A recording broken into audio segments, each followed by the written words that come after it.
ताप संस्कार।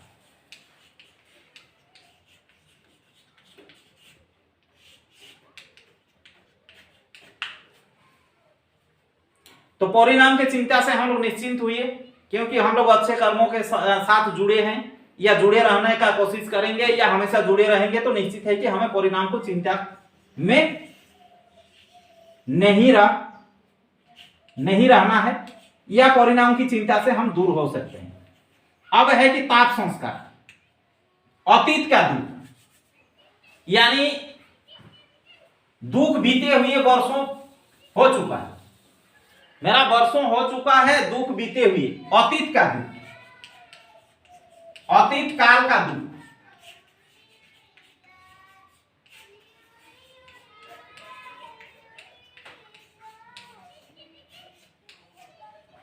जो कुछ भी बीतता है हमारे जीवन में, इस जीवन में मान लीजिए कि इस शरीर का उम्र जितना है 49 साल है, तो 49 साल में जो कुछ भी हुआ है, जो कुछ भी महत्वपूर्ण घटनाएं घट चुकी है, उसका सारा मेमोरी या स्मृति मेरा मस्तिष्क में है, इस स्थूल शरीर के मस्तिष्क में है।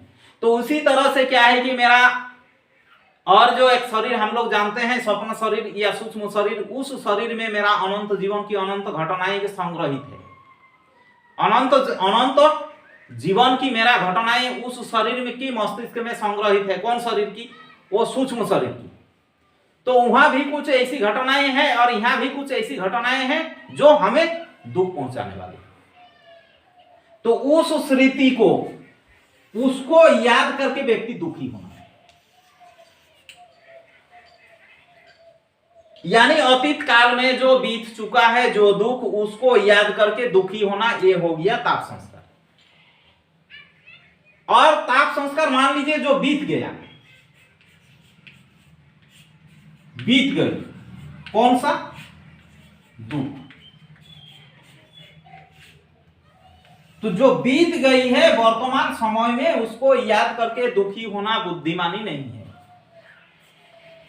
ज्ञान दृष्टि से वो कुछ भी यानी हानि पहुंचाने के सिवाय कोई लाभ का नहीं है, क्योंकि जो बीत गया है उसको हजार हम कोशिश करें, हजार चिंतन करें, जो कुछ भी करें, लेकिन जो बीत गया है उसको हम सुधार नहीं कर सकते, क्योंकि वो समय पार हो गया।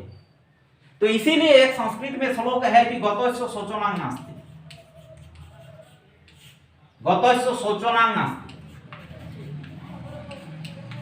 यानी जो बीत गई है वो बात गई, उसको भूला देना ही हितकर है या लाभदायी है। तो इसीलिए हम लोग अगर ज्ञान दृष्टि से देखें तो जो भी बीत चुका है उसको याद करके सिवाय हानि के और कुछ लाभ नहीं। तो क्योंकि हमें क्या है कि जो भी हमें सृष्टि किया है, जो जैसे भी हम लोग पैदा हुए, लेकिन हमें सुखपूर्वक जीवन जीने के लिए हमें जो मिली हुई एक चीज है वो है बुद्धि। तो इस बुद्धि से विचार करके चलना है।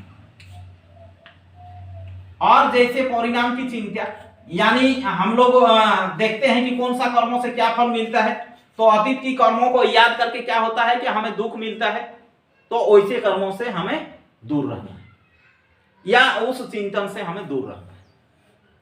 तो एक ऐसे संभव होता है श्वास प्रश्वास विक्षेप सहभुवो।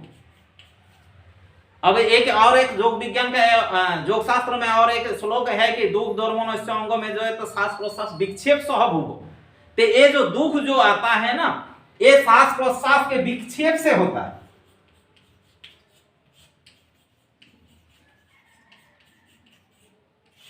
विक्षेप सहभुव, यानी मन जब बाहर दौड़ता है तो सांस भी तेज चलता है ना।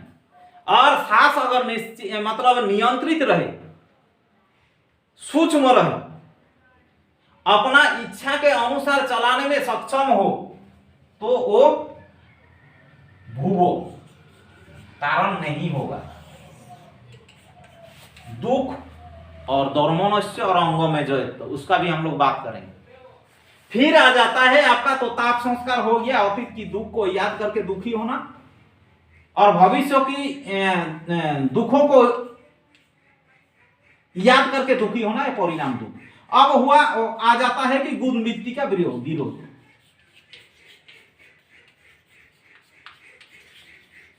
गुणवृत्ति का विरोध क्या है? अब आ जाता है कि गुणवृत्ति का विरोध, गुण, अपना गुण, नीच का गुण जैसा है, उस गुण का विरोध से दुखी हूं। तो मैं क्या हूं? मैं क्या हूं? मैं जैसा हूं उस गुण का विरोध करके दुखी होना। तो जैसे मैं रोग से दुखी हूं, दीनता से दुखी हूं, दरिद्रता से दुखी हूं,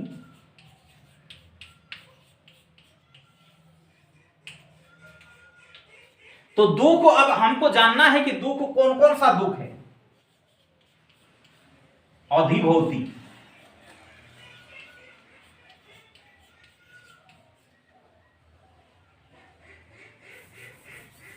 आध्यात्मिक, आध्यात्मिक आता है अधिदैविक,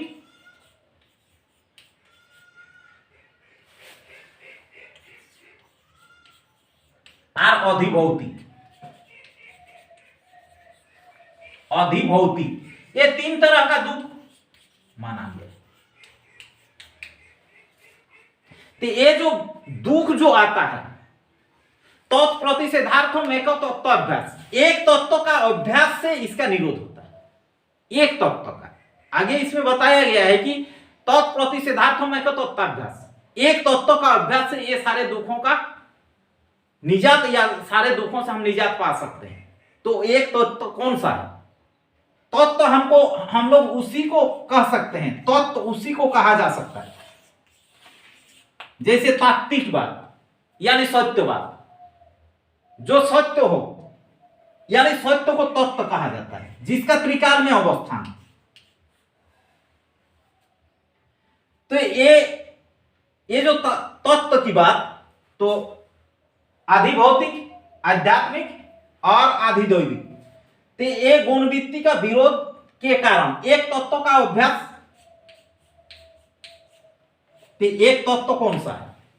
तो जैसे हम लोग पहले यह किए कि अयमात्मा ब्रह्म हम ब्रह्मास्मि तत्त्वमसि स्वयमात्मा चतुष्पाद विश्वमात्म विनिर्गतम, आत्मा के सिवा कुछ भी नहीं। तो हमेशा इस विचार को लिए हुए चलना, यही एक तत्व का अभ्यास है। यानी मेरे सिवा कुछ भी नहीं है, ये संसार भी मैं हूं और मैं तो हूं ही।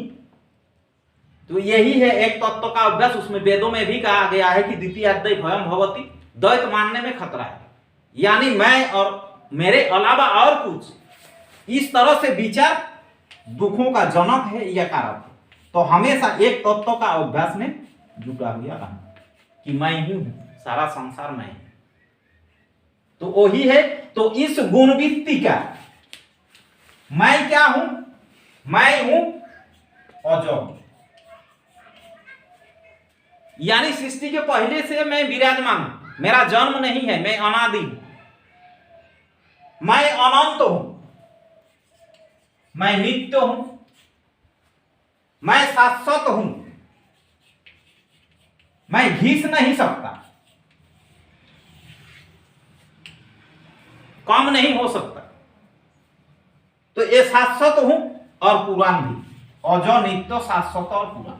तो उस तरह का विचार लिए हुए रहना यही है। और इसके उलट, जैसे मैं विनाशशील हूं, मैं रोगी हूं, मैं दीन हूं, मैं दरिद्र हूं, मैं दरिद्र नहीं हूं, मैं ब्रह्म हूं, मैं सब कुछ कर सकता हूं, तो वो मेरा सच्चा स्वरूप का भाव है। और उसका उलट क्या है कि मैं नीच हूं, मैं दीन हूं, मैं रोगी हूं। ये क्या है कि मेरा जो गुण वृत्ति है, स्वभाव है अपना आप का, आत्मा का, मैं आत्मा हूं, और आत्मा का जो भाव है, उस भाव के विरोध के कारण जो दुख है वही है गुणवृत्ति विरोध जनित दुख। तो हमें परिणाम की चिंता से निश्चिंत रहना है, अच्छे कर्मों से जुड़े हुए रहना है।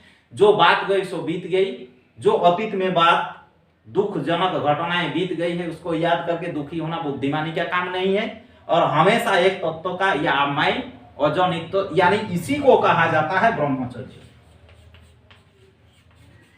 मैं ब्रह्म हूं तो ब्रह्म के जैसा आचरण में जुड़े हुए रहना।